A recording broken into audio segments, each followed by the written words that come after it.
I am analyzing Sonnet 333 by Francis Petrarch.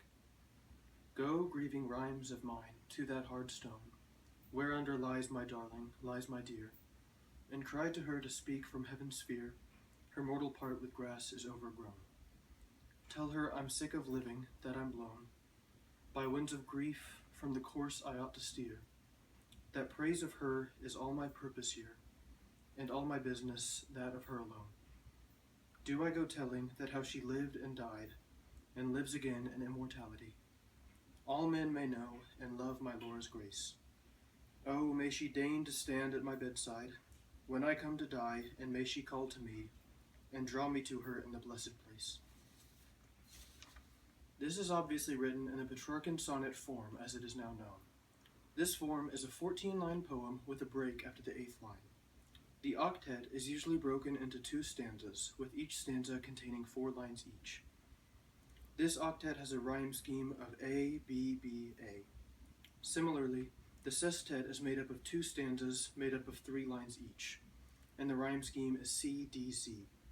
The octet and sestet are very flexible and allowed poets to express themselves in many creative ways.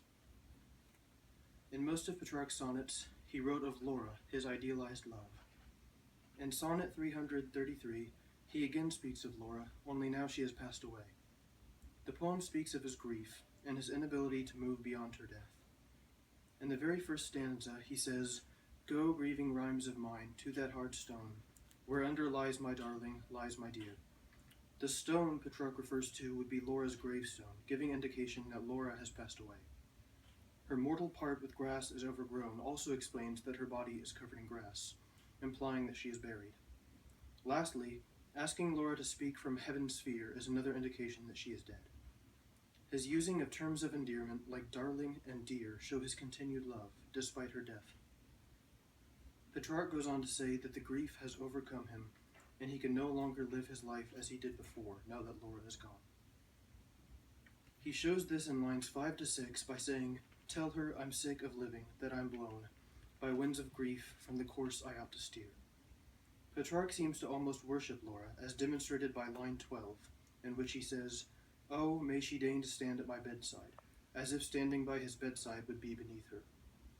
He concludes that his only purpose in living is to praise her memory. Petrarch provides a sort of immortality through his praise, as others will come to know and love her as he does. In the end, Petrarch's only hope is that he will be reunited with her upon his own death.